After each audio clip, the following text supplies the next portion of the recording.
إن الحمد لله نحمده ونستعينه ونستغفره ونعوذ بالله من شرور أنفسنا ومن سيئات أعمالنا من يهده الله فلا مضل له ومن يضلل فلا هادي له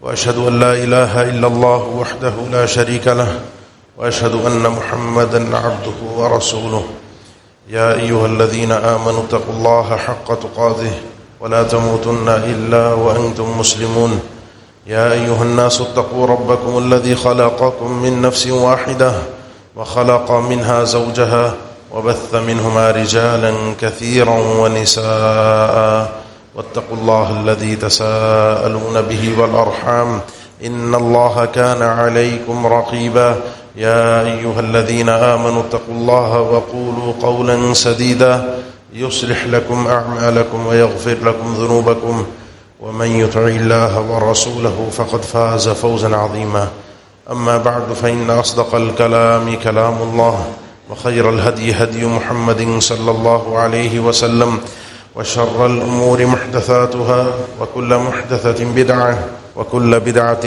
ضلالة وكل ضلالة في النار أعوذ بالله من الشيطان الرجيم بسم الله الرحمن الرحيم قل إن صلاتي ونسكي ومحياي ومماتي لله رب العالمين لا شريك له وبذلك أمرت وأنا أول المسلمين. عشرہ ذی الحجہ کے اختتام پر ہم پہنچ چکے ہیں. آج کے دن کا جو بقیہ حصہ باقی ہے یہ قیمتی دعاؤں کے اوقات ہیں. اپنے لیے، اپنے مستقبل کے لیے، اپنی آخرت کے لیے، اللہ تعالیٰ سے جہنم سے اپنے آپ کو آزاد کروانے کے لیے لازمی اپنی التجائیں اللہ کے سامنے پیش کریں. آج دو چیزیں ہیں. ایک یوم عرفہ کی قبولیت کا وقت، گھڑی دعا، اور دوسرا جمعہ کے دن کی فضیلت بھی شام کے وقت، جو اکثر اہل علم کا قول ہے دعاؤں کی قبولیت کا وہ وقت ہے. تو اس وقت کو اپنے رب سے مانگنے میں صرف کیجیے، اور خاص طور پر جو امت مسلمہ کے احوال ہیں، فلسطینی غزہ کے جو مسلمان جس کرب اور کیفیت اور ابتلاء میں ایک طویل مدت سے مبتلا ہیں، اپنے ان بھائیوں کو دعاؤں میں ضرور یاد رکھیے. کل یوم النحر ہے، قربانی کا دن، جو کہ آخری دن ہوتا ہے ذی الحج کے عشرے کا، 10 دنوں کے اختتام کا دن ہوتا ہے. ان 10 دنوں میں ہم تکبیرات پڑھتے ہیں. 13 ذی الحج تک یہ تکبیرات کا سلسلہ جاری رہتا ہے. اتنی اونچی آواز کے ساتھ دنیا کے کونے کونے میں یہ لفظ گونجنا چاہیے: اللہ اکبر، اللہ اکبر، لا الہ الا اللہ، واللہ اکبر وللہ الحمد. تحلیل لا الہ الا اللہ، تحمید الحمدللہ، اور تکبیر اللہ اکبر، یہ اللہ کے نبی صلی اللہ علیہ وسلم کی ہمیں تعلیم ہے. اس میں امام خطابی رحمہ اللہ کا تبصرہ یہ ہے کہ مشرکین بھی ان دنوں میں قربانی کرتے تھے. حج کے موقع پر بیت اللہ میں قربانیاں کی جاتی تھیں. پورے خطہ عرب میں مختلف قبائل تھے جن کا اپنا اپنا انداز عبادت تھا، رسم و رواج ہی تھے جو عبادت کے نام پر پروان چڑھ گئے. ہر قوم قبیلے کے اپنے بت ہوتے تھے، ان کی اپنی رسمیں ہوتی تھیں. لیکن دو چیزیں ایسی تھیں پورے عرب کے قبائل میں، مشرکین میں، جو مشترک تھیں. ایک یہ کہ حج کرنے کے لیے سارے کے سارے قبائل بیت اللہ آتے تھے، اور یہی چیز قریش کی عزت، ان کا احترام سب کے دلوں میں رکھتی تھی کہ بیت اللہ کے رکھوالے ہیں.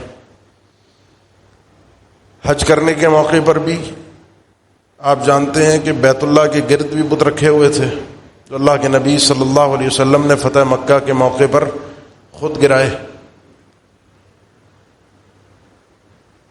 صفا اور مروہ کی چوٹی پر بھی بت رکھے ہوئے تھے، اصاف اور نائلہ کے۔ دوران حج بھی جو ان کے تلبیے معصور ہیں، منقول ہیں، لبیک اللہم لبیک لبیک لا شریک لک الا شریکا تملک وما ملک، اللہ ہم تیرے سامنے حاضر ہیں، تیرے بندے ہیں، تیرا کوئی شریک نہیں ہے سوائے ان شریکوں کے جن کو تو نے ہی پاور دی ہے، اختیار دیا ہے، وہ تیرے دیے ہوئے سے بانٹتے ہیں، تیرے فضل کو تقسیم کرتے ہیں۔ پھر قربانی کرتے اس میں بھی غیر اللہ کو شریک کرتے، اور عموماً ہر قبیلہ اپنے اپنے اعتبار سے اپنے ان بتوں کے نام پر قربانی دیا کرتا تھا، بلکہ اس قربانی کا ایسا احترام ہوتا تھا کہ اس کی نشانی ہوتی تھی تقلید، کہ اگر اس کے کان پر چیرا لگا دیا جائے، اس کے گردن میں خاص قسم کا پٹا ڈال دیا جائے، اس جانور پر خاص نشانی لگا کے اسے چھوڑ دیا جائے، پھر اس جانور کو کوئی ہاتھ نہیں لگا سکتا تھا، کوئی چوری نہیں کر سکتا تھا، کوئی اس جانور کو بری نیت سے ذبح کرنے کی نیت سے اس کے قریب نہیں جا سکتا تھا۔ اور یہ رب العالمین نے سورۃ الانعام میں ان تفاصیل کو ذکر کیا ہے، کیونکہ بڑی خوبصورت سورت ہے اس سورۃ الانعام، جس میں اللہ تعالیٰ نے اصول عبادت کو ذکر کیا ہے۔ عبادت کا جو بنیادیں ہیں وہ صرف اور صرف رب العالمین کے لیے ہونی چاہیے۔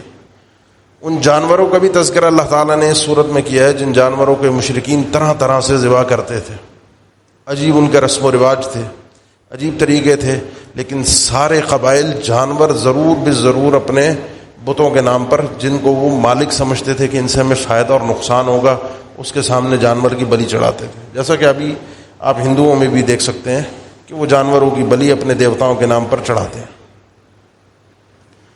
جب یہ دن آئے، اسلام اور قربانی اللہ کے لیے ہیں، تو یہ 13 دن دنیا کو چیخ چیخ کر بتانا ہے کہ ہماری یہ قربانی کسی بت کے لیے نہیں ہے، کیونکہ ہوتی تھی ان دنوں میں بتوں کے نام پر۔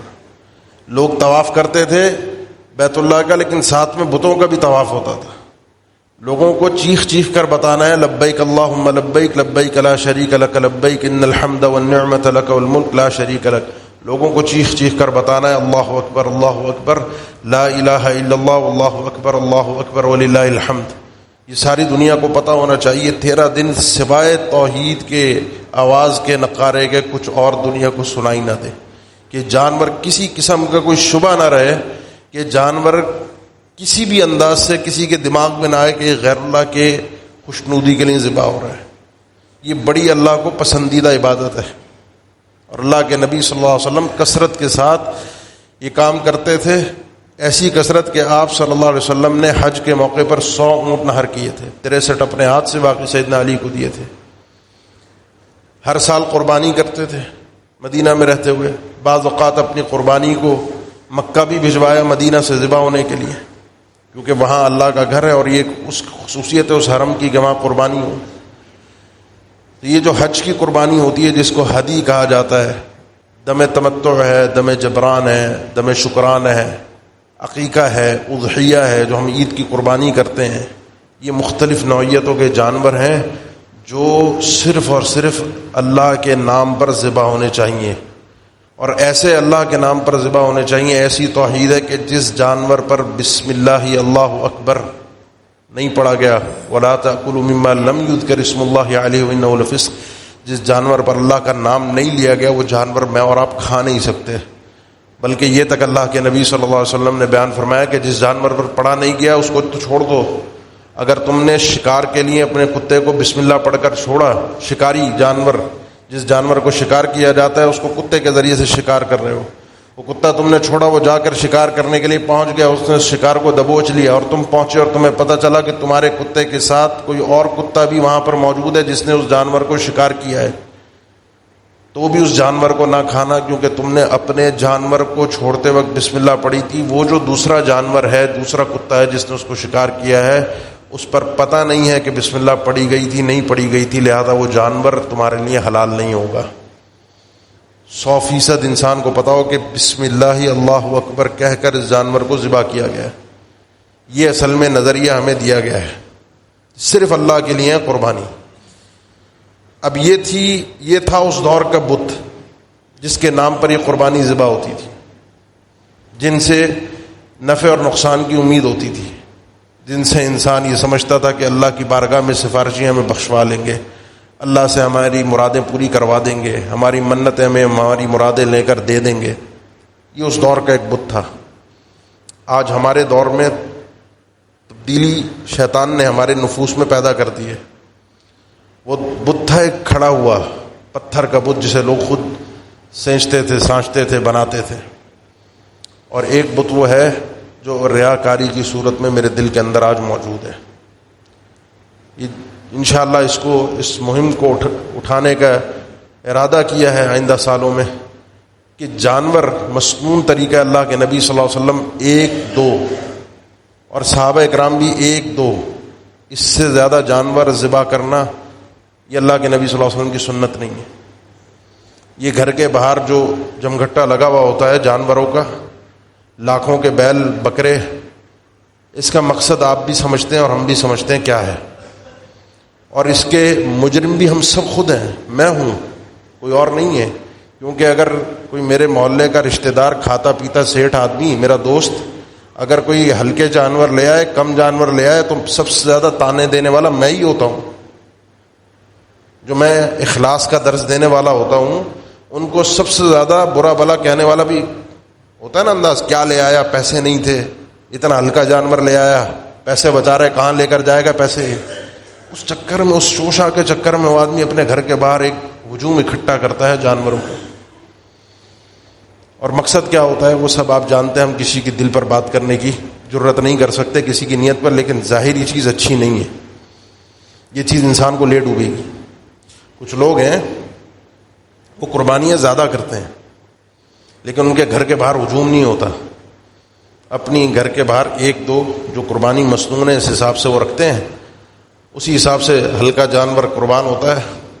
اور ان کی قربانیاں ہوتی ہیں زیادہ اسی طرح جیسے 8-8 10-10 بیل، اونٹ، گائیں، بکرے آپ لوگ کرتے ہیں. لوگ جو کرتے ہیں شوشا کر کے وہ بھی یہ سب کرتے ہیں، لیکن ان کا سب کچھ ان کے اور ان کے رب کے علاوہ کسی کو پتہ نہیں ہوتا.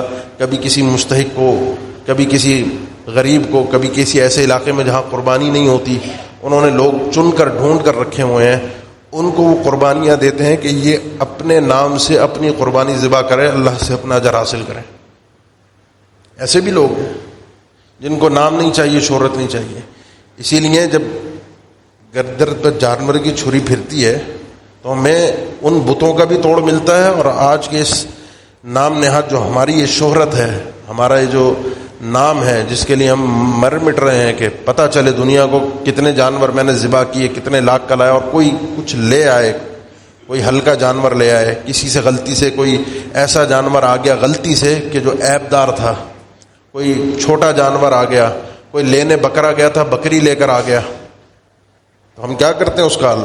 محلے میں بیچارہ منہ چھپا کے گھوم رہا ہوتا ہے کہ لوگ کس کس قسم کے مجھے تانے دے رہے ہیں، کس کس قسم کی باتیں کر رہے ہیں. اس بت کو توڑنے کے لیے اللہ کے نبی صلی اللہ علیہ وسلم جو دعا پڑھتے تھے جب قربانی ذبح کرتے تھے، قربانی ذبح کرتے وقت جانور حلال ہو جاتا ہے، بسم اللہ اللہ اکبر، یہ حلال ہو گیا جانور. آپ نے چھری چلائی، جانور حلال ہے، آپ کی قربانی ہو گئی. لیکن اللہ کے نبی صلی اللہ علیہ وسلم عید کے موقع پر اضافی الفاظ پڑھا کرتے تھے. انی وجہت وجہی للذی فطر السماوات والارض حنیفا وما انا من المشرکین ان صلاتي ونسكي ومحياي ومماتي لله رب العالمین لا شریک له وبذلك امرت وانا اول المسلمین بسم اللہ اللہ اکبر اللہم منک ولک عن محمد واہل بیتہ. اور دوسری قربانی پر وہ امتی کے الفاظ پڑھتے تھے آپ صلی اللہ علیہ وسلم. 2 قربانیاں کرتے تھے. انی وجہت وجہی للذی، اللہ یہ جو میرا چہرہ ہے، میرا وجود ہے ظاہری، یہ بھی میں اس کو متوجہ کرتا ہوں، اس کو پوری طرح سے یکسو کرتا ہوں اس ذات کے لیے جس نے اکیلے نے آسمان اور زمین کو پیدا کیا ہے.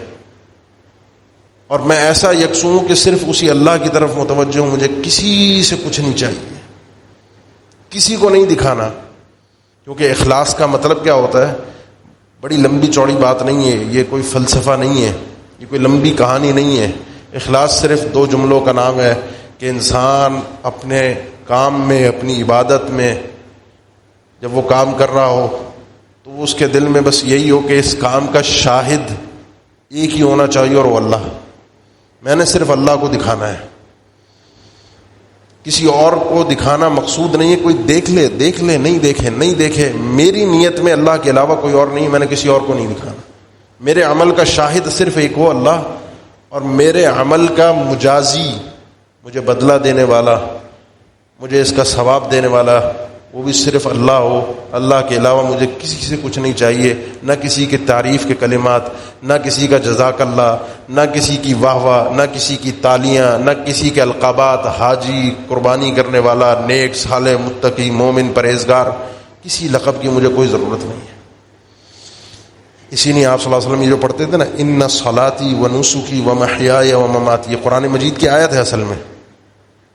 کہ قل ان صلاتی سورۃ الانعام کے اختتام پر، اور یہ سورۃ الانعام وہی ہے جس کا تذکرہ میں نے ابھی کیا، جس میں اللہ تعالیٰ نے قربانیوں کا تذکرہ فرمایا ہے، جانوروں کو بلی چڑھانے کا، جو دیوتاؤں کے نام پر، بتوں کے نام پر جو پورا تذکرہ اس سورت کے اندر موجود ہے. اس کے بعد اختتام پر اللہ تعالیٰ نے اپنے نبی کو فرمایا، اللہ کے نبی صلی اللہ علیہ وسلم یہ کہیے، دنیا کو بتائیے، پتہ چلنا چاہیے، ان صلاتی و نسکی و محیای و مماتی للہ رب العالمین، کہ اللہ کے نبی صلی اللہ علیہ وسلم بتائیں دنیا کو، میری صلات، یہ جو میں نماز پڑھتا ہوں، اللہ اکبر سے شروع ہوتی ہے، السلام علیکم ورحمۃ اللہ پر ختم ہوتی ہے، فرض ہو، نفل ہو، سنت ہو، نماز جنازہ ہو، کوئی بھی نماز ہو، یہ ایسی جامعیت کی عبادت ہے، ایسی عبادت ہے کہ صرف اور صرف ہونی رب العالمین کے لیے چاہیے.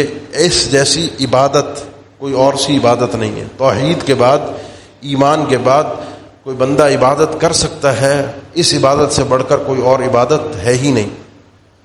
ونسکی، یہ ہے میری قربانی، یہ جو میں جانور ذبح کر رہا ہوں. یا بعض مفسرین نے اس میں ساری عبادات ذکر کی کہ نسک سے مراد ساری عبادات ہیں، اور اس میں نماز کو خصوصی طور پر آغاز میں ذکر کیا گیا. میں جو بھی عبادت کرتا ہوں، میں جو جانور ذبح کر رہا ہوں، چاہے وہ بچے کے عقیقے کا ہو، چاہے وہ قربانی ہو عید کی، چاہے وہ حج کی قربانی ہو، یا ویسے ہی کوئی اللہ کی راہ میں صدقہ کر رہا ہوں جانور ذبح کر کے اللہ کو راضی کرنے کے لیے، یہ صرف اور صرف اللہ کے لیے ہے. وَمَحْيَايَ وَمَمَاتِي، اور پھر آگے پورا خلاصہ کر دیا رب العالمین نے کہ بھائی مومن وہ ہے جو اپنی پوری زندگی اللہ کو اپنے سامنے رکھ کر گزارتا ہے کہ میری زندگی ہے ہی اللہ کے لیے، پوری زندگی. اور میرا مرنا، آپ کی زندگی شروع ہوتی ہے صبح کے وقت سے. ایک نارمل روٹین لے لیں کہ میں صبح اٹھتا ہوں.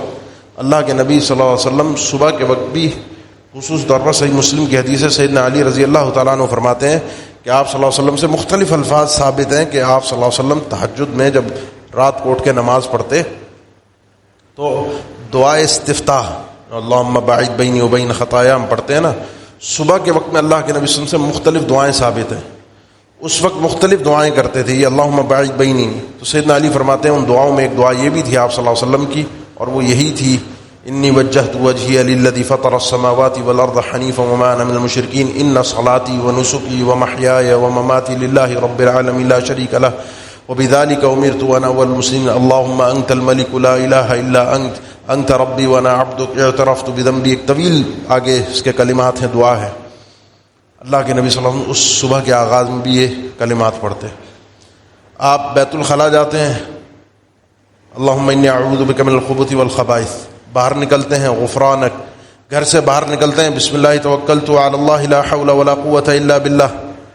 پھر اللہ کے نبی صلی اللہ علیہ وسلم عموماً فجر کے لیے جب آتے، راستے میں ایک دعا اللہ کے نبی صلی اللہ علیہ وسلم کی پڑھنا ثابت ہے، اللہم اجعل فی قلبی نورا وفی بصری نورا وفی سمعی نورا وفی لسانی نورا. لمبی دعا ہے. مسجد میں داخل ہونے کی، اللہم افتح لی ابواب رحمتک. پھر ان صلاتی، یہ نماز. پھر آپ مسجد سے باہر نکلیں گے، اللہم انی اسألک من فضلک.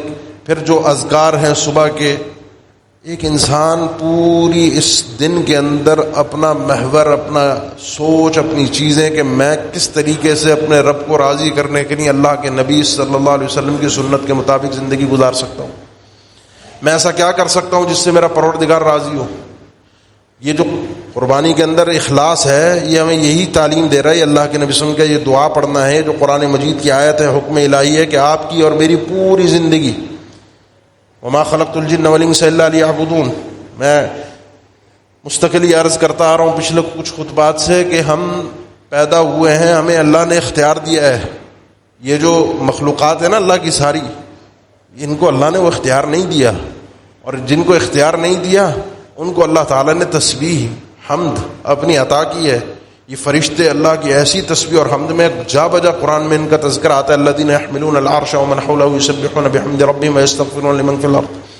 یہ جو اللہ کے عرش کو اٹھائے ہوئے حاملین عرش فرشتے ہیں، 8 فرشتے ہیں، ان کی زبانوں پر یہ جاری رہتا ہے یسبحون بحمد ربہم، اللہ کی تسبیح، اللہ کی تعریف، سبحان اللہ، الحمدللہ، سبحان اللہ وبحمدہ، یہ ان کے پاس ہے. باقی یہ سارا جو چرند پرند اور یہ سارا نظام جو آپ آگے پیچھے دیکھ رہے ہیں، درخت، پتھر، حجر و شجر، فضائیں، ستارے، سیارے، آگے کے جہان، آسمان، وَإِن مِّن شَيْءٍ إِلَّا يُسَبِّحُ بِحَمْدِهِ وَلَٰكِن لَّا تَفْقَهُونَ تَسْبِيحَهُمْ يُسَبِّحُ لِلَّهِ مَا فِي السَّمَاوَاتِ وَمَا فِي الْأَرْضِ سَبَّحَ لِلَّهِ مَا فِي السَّمَاوَاتِ وَالْأَرْضِ. یہ سب کا سب اللہ کی تسبیح میں مگن ہے. میں اور آپ جو با اختیار لوگ ہیں نا، اگر یہ اللہ کی اپنے اختیار سے تسبیح کرتے ہیں، یہ کہتے ہیں سبحان اللہ والحمدللہ لا الہ الا اللہ واللہ اکبر، اور خاص طور پر ان 12-13 دنوں کے اندر اللہ اکبر لا الہ الا اللہ واللہ اکبر وللہ الحمد، دنیا کو چیخ چیخ کر سنا رہے ہوتے ہیں. یہ ہے میری زندگی کا مقصد کہ میں اپنے رب کو پہچان کر اس کی تسبیح اور تعریف میں مگن ہو جاؤں، اور ہر اس ادا کو، ہر اس انداز کو اپنانے کی کوشش کروں جو میرے رب کو راضی کرنے کے راستہ مجھے فراہم کر دے. جو شخص یہ حاصل کرنے کی کوشش کرتا ہے، طریقہ اپنانے کی کوشش کرتا ہے، صبح سے اٹھ کر اس کے دماغ میں ایک ہی لگن، ایک ہی سوچ ہوتی ہے کہ اللہ کو کس طریقے سے راضی کرنا ہے، میرا کون سا انداز، کون سی ادا، کون سا طریقہ، کس طریقے سے اٹھنا، بیٹھنا، چلنا پھرنا اللہ کو پسند آ جائے، میں اس انداز کو اپناؤں. یہ آدمی وہ ہے جب چھری چلا رہا ہوتا ہے تو سمجھ رہا ہوتا ہے ان صلاتی و نسکی و محیای و مماتی للہ رب العالمین. بات یہاں ختم نہیں ہوئی، وہ مماتی پر رکتی آ کر، ان صلاتی و نسکی و محیای و مماتی، میری موت، میرا مرنا. یہ مرنا جو ہے نا اس کا وقت بڑا مختصر سا ہے یہ بھی زندگی میں، لیکن اس کی الگ خاص نوعیت ہے.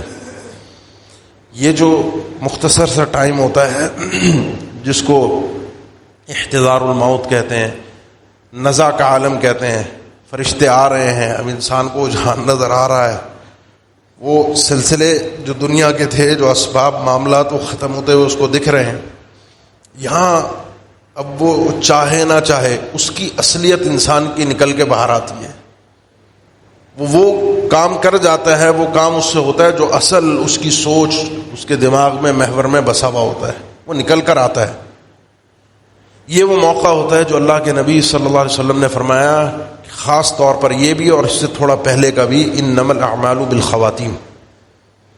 آگے جو سلسلہ چلے گا، جو ترازو میں اعمال تولیں گے، جو چیز گنی جائے گی، نیکی اور گناہوں کا سارا سلسلہ حساب کتاب اس خاتمے کے حساب کتاب سے ہوگا. اسی لیے اللہ کے نبی صلی اللہ علیہ وسلم کا فرمان ہے، اللہ جب کسی بندے سے خیر کا ارادہ کرتا ہے تو پھر 2 قسم کے الفاظ ہیں کہ اسے اللہ تعالیٰ استعمال کرتا ہے عسلہ، کہ اسے نیکیوں کی مرنے سے پہلے توفیق دے دیتا ہے، اور دوسری حدیث میں ہے کہ جس کے ساتھ اللہ تعالیٰ خیر کا ارادہ فرماتا ہے اس کو وہ جگہ جو جنت میں اس کا مقام ہوتا ہے ملتا نہیں ہے، مرنے سے پہلے اس کو ایسے مصائب اور پریشانیوں میں مبتلا کرتا ہے، تکلیفوں میں.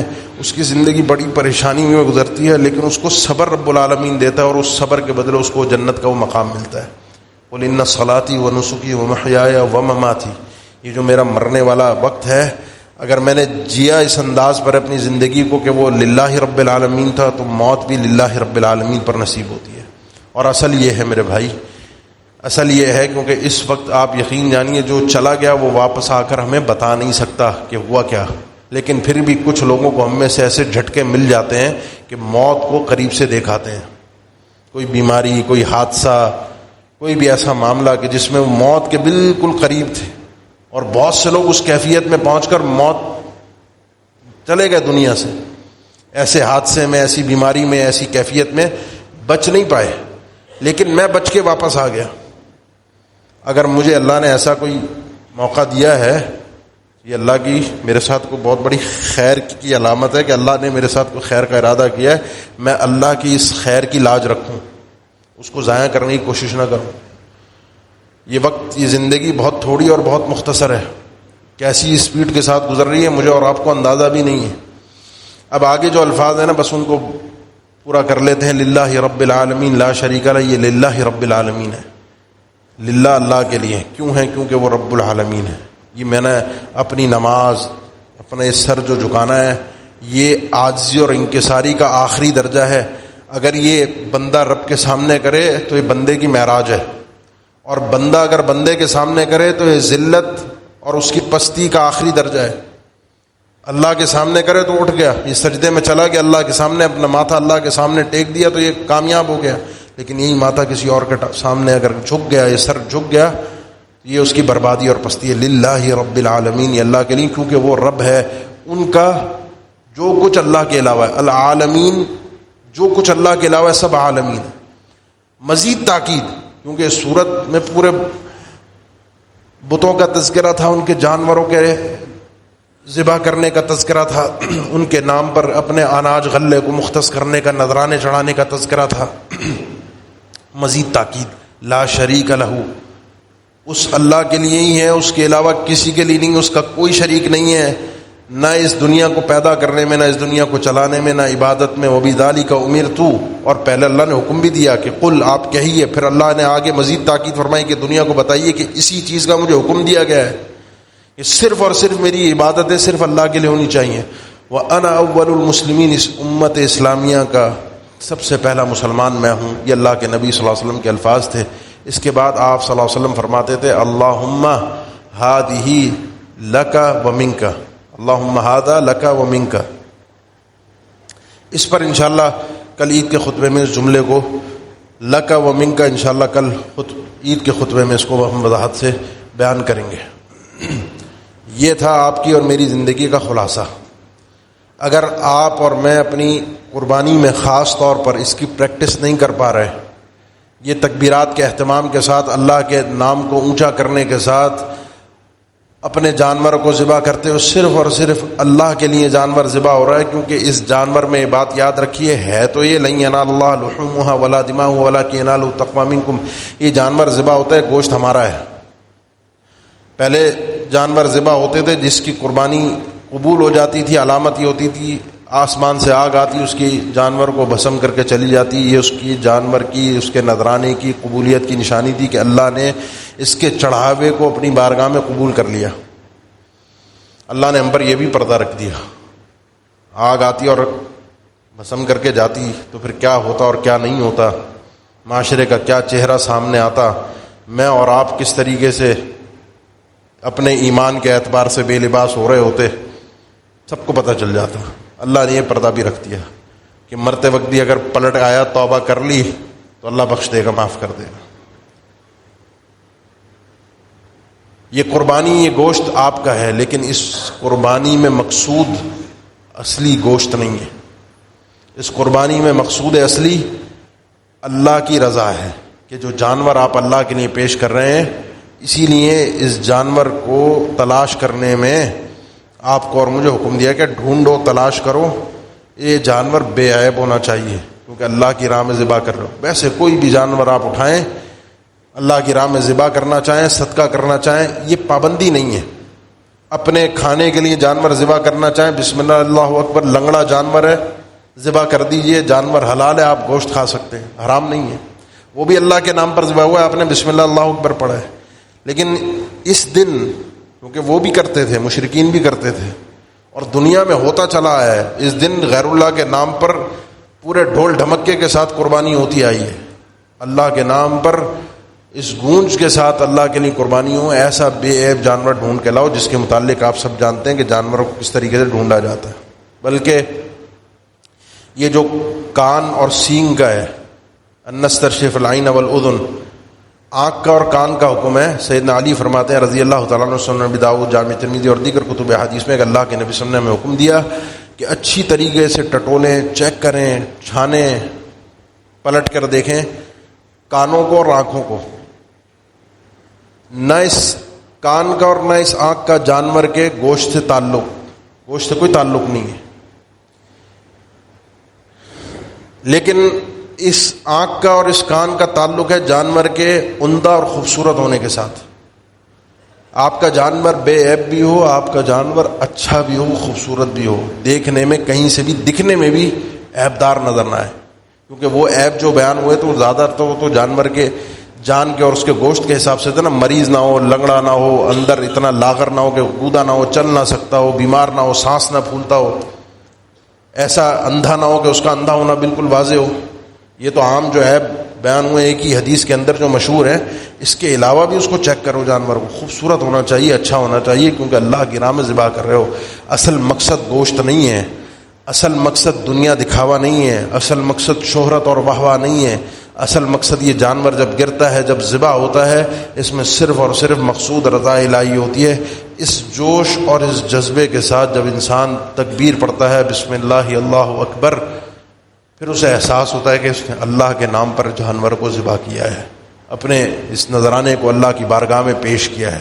اللہ میری اس قربانی کو قبول فرمانا، دعا بھی کرتے تھے اللہ کے نبی، اللہم تقبلہ منی ومن محمد ومن اہل بیتہ، اللہ اس جانور کو مجھ سے بھی قبول فرما لے اپنی بارگاہ میں، میری جانب سے بھی قبول کر، میرے گھر والوں کی جانب سے بھی قبول کر لے۔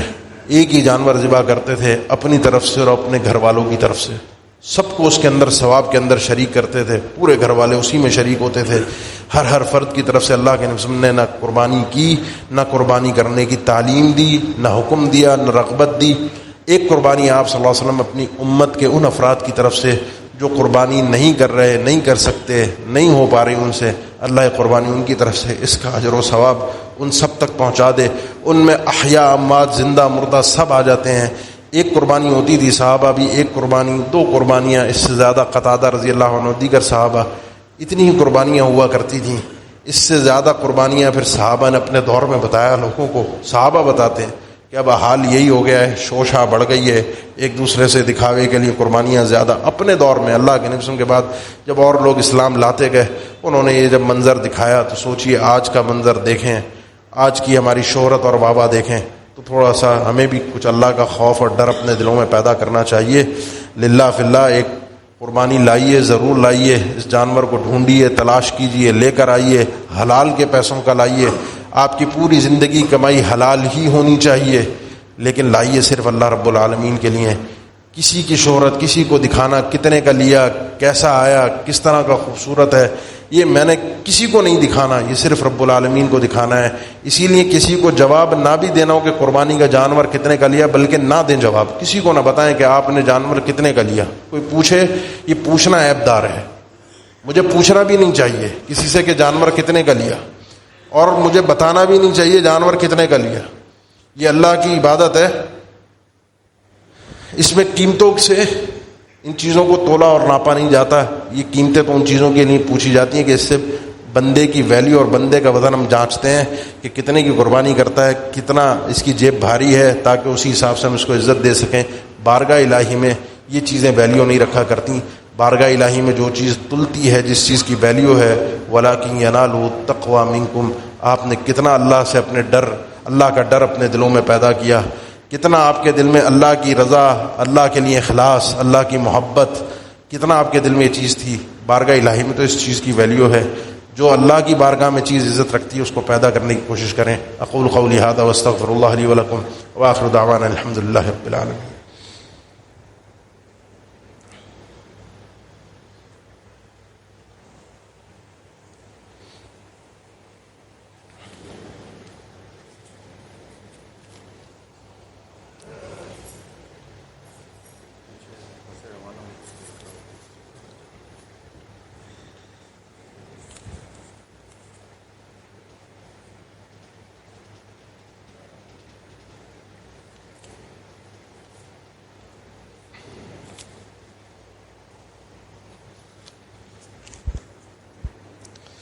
الحمد للہ علی احسانی و شکر لہ علی توفیق امتنانی و اشہد ان لا الہ الا اللہ وحدہ لا شریک لہ تعظیما لشأنہ و اشہد ان محمدا عبدہ و رسولہ الداعی الی رضوانہ صلی اللہ علیہ وعلی آلہ و اصحابہ و اخوانہ وسلم تسلیما کثیرا۔ اما بعد، یہ دو سوالات ہیں پہلا سوال یہ ہے کہ کیا عید الاضحیٰ کی نماز سے پہلے کچھ کھا پی سکتے ہیں یا نہیں؟ یعنی کھانا پینا فجر سے پہلے ترک کرنا چاہیے روزے کی طرح عید الاضحیٰ کے دن؟ تو اللہ کے نبی صلی اللہ علیہ وسلم کی سنت ایسے ہی ہے کہ عید الفطر میں اللہ کے نبی صلی اللہ علیہ وسلم لا یخرجوا الی الفطر، عید الفطر میں اللہ کے نبی صلی اللہ علیہ وسلم اس وقت تک نہ جاتے حتیٰ یاکل، کچھ کھا لیتے اور کھجوریں کھاتے تھے، دیگر روایت میں وضاحت ہے ولا یاکلوا یوم الاضحیٰ حتیٰ یرجع، اور عید الاضحیٰ کے دن قربانی کرنے کے بعد اپنی قربانی کا گوشت کھاتے، اور مسند احمد اور دیگر کتب حدیث میں یہ الفاظ بھی موجود ہیں، اور اس چیز کو امام شافعی نے ذکر کیا ہے کہ یأکل من کبدی اضحیتہ، اپنے جانور کی قربانی کی کلیجی سے آغاز فرماتے، کیونکہ سب سے پہلے یہ چیز آسانی کے ساتھ جلد از جلد تیار ہو جاتی ہے۔ یہ اللہ کے نبی صلی اللہ علیہ وسلم کی سنت تھی، لیکن یہ کوئی شرعی روزہ نہیں ہے۔ ہم اور آپ اسی سنت پر عمل کریں، لیکن اگر کوئی شخص کچھ کھا لیتا ہے، کچھ پی لیتا ہے فجر کے بعد عید الاضحیٰ پر جانے سے پہلے یا نماز پڑھ کے آنے کے بعد اپنی قربانی سے پہلے، تو اس نے کوئی حرام کام نہیں کیا، کوئی گناہ گار نہیں ہے شریعت کی نگاہ میں، اس نے کوئی روزہ ترک نہیں کیا، کوئی وعید نہیں ہے، کچھ نہیں ہے۔ یہ روزہ نہیں ہے لیکن سنت ہے، اللہ کے نبی صلی اللہ علیہ وسلم کا طریقہ ہے، اسے اپنانا ضروری ہے، لیکن کوئی اسے فرض سمجھ لے تو یہ فرض نہیں ہے، حرام نہیں ہے کھانا پینا۔ بہت سے لوگوں کی قربانی دیر سے ہوتی ہے، بہت سے لوگوں کی قربانی پہلے دن نہیں ہو پاتی، اگلے دن ہوتی ہے، تو اس میں کوئی لازمی نہیں ہے کہ قربانی کے گوشت سے آغاز ہو۔ دوسرا سوال ہے، بلکہ مسئلہ ہے کہ یہ جو تکبیرات پڑھی جاتی ہیں ان 13 دنوں کے اندر، ان کی طریقہ کار نمازوں کے بعد بھی پڑھی جاتی ہیں، تو صحابہ کرام اللہ کے نبی صلی اللہ علیہ وسلم سے ان 10 دنوں میں تو تکبیرات پڑھنا قرآن مجید کی بلکہ آیت سے وَاذْكُرُوا اللَّهَ فِي أَيَّامٍ مَعْدُودَاتٍ، اور ایام معدودات سے ابن عباس فرماتے ہیں یہ ایام 10 ذی الحجہ کے ہیں، لِيَشْهَدُوا مَنَافِعَ لَهُمْ وَيَذْكُرُوا اسْمَ اللَّهِ فِي أَيَّامٍ معلومات، اور بلکہ ایام معلومات ایام 10 ذی الحج کے، اور ایام معدودات یہ 11 12 13 کی تاریخ ہے، ایام تشریق جن کو کہا جاتا ہے، ایام معدودات۔ ابن عباس رضی اللہ عنہ کی دونوں جگہ یہ تفسیر ہے۔ تو یہ 13 دن اللہ کا ذکر ہے، اللہ اکبر لا الہ الا اللہ، اللہ اکبر وللہ الحمد۔ اللہ کے نبی صلی اللہ علیہ وسلم نے خود حکم دیا ہے، مسند احمد کی حدیث ہے کہ یہ ذی الحج کے ایام شروع ہوتے ہیں، ان میں کثرت کے ساتھ یہ تکبیرات، تحلیلات اور تحمیدات کا اہتمام کیا جائے۔